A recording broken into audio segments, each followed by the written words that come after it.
Have a vision. Think big. Ignore the naysayers.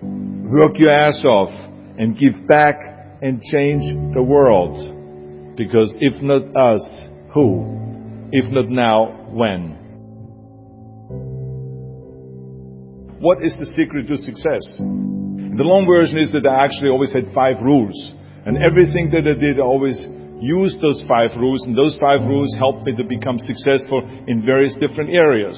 And I believe that those rules can be applied to almost anyone and everyone. You don't need to be a bodybuilding champion. You don't need to want to be a governor of California or to be an action hero or anything like that.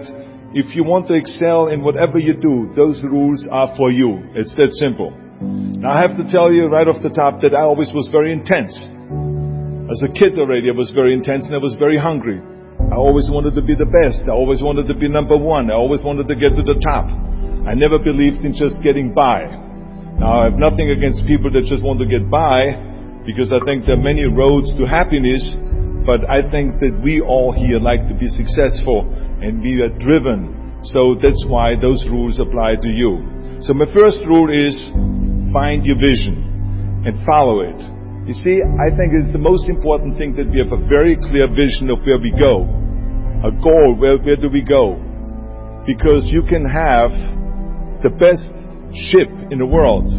You can have the best cruise liner, but if the captain does not know where to go, that ship will drift around the world and out there at sea and will never end up anywhere. And this is exactly the way it is in real life. If you don't have a goal, if you don't have a vision, you just drift around. And you're not going to be happy. And I found myself, I knew exactly that is where I wanted to end up. I wanted to be in America. Everything that I saw in the documentary I just loved. Everything was so big. I remember the tall skyscrapers, the monstrous bridges, the giant freeways filled with beautiful cars, huge jetliners, movie stars, Muscle Beach, and all of those things. I could not wait to get there. The question was just, how do I get there? How do I get to America? I mean, this was not a common thing to do way back in the 50s. No one had the money to travel or anything. But one day I was fortunate enough to see a magazine. And that magazine showed me the path to America. And it was a bodybuilding magazine. And on the cover was this very muscular guy that was standing there like Hercules with a Hercules outfit. His name was Reg Park. This Reg Park was on that cover, and I remember the cover said, Mr. Universe becomes Hercules star.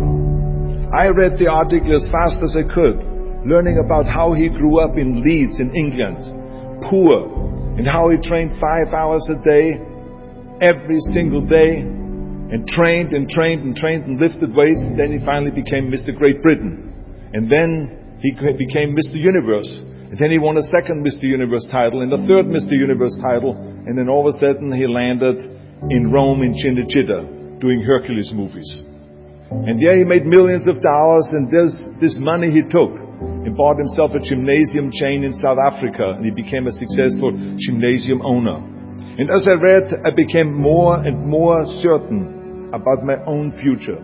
As I read this story, I was so excited, so interested. I knew exactly that I wanted to become another Reg Park.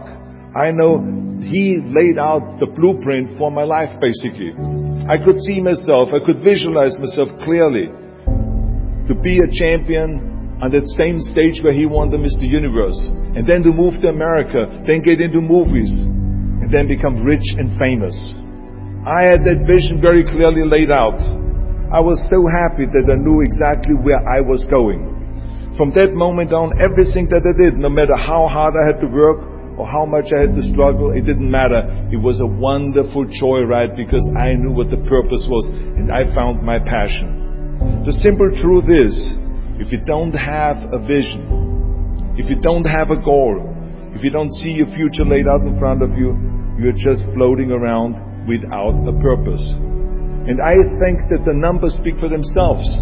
This is why so many people around the world are unhappy with their jobs. I mean, in America, 74% of the people hate their job and would like to change jobs. But think about that. That means that only a quarter of the Americans love their life's work. I mean, that is a very depressing statistic. I always smiled when I worked, no matter how hard I worked. I always had a great time, no matter what I did. It didn't matter if it was in bodybuilding, or if it was in the movies, or if it was as governor. I remember in the pumping iron days, people ask me in the gym all the time, why are you smiling all the time? Why are you so happy? You have to lift 50 tons of weights. You have to train 5 hours a day. I mean, I look at the other bodybuilders' faces and lifters' faces, and they look kind of depressing. They look sour. They're miserable that they have to lift weights. You don't look miserable, you look happy. And I tell them always, I say, I smile because I know exactly that every rep that I do, that every set that I do, every weight that I lift, I get one step closer to turning that vision of mine into reality.